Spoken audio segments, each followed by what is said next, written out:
ازین، ازین کا مطلب ہے سجانا، سنوارنا اور سجاوٹ کرنے والی۔ رومینہ، رومینہ کا مطلب ہے محبت کرنے والی۔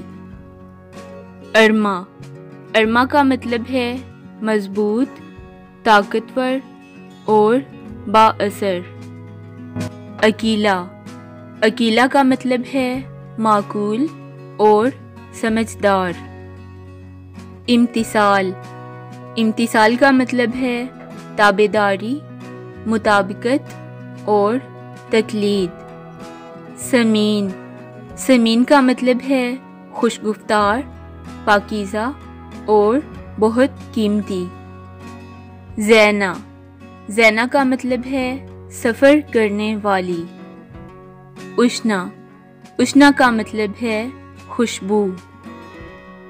رخشی، رخشی کا مطلب ہے روشنی کی کرن، اجالا اور چمک۔ زرکش، زرکش کا مطلب ہے ایک کپڑا۔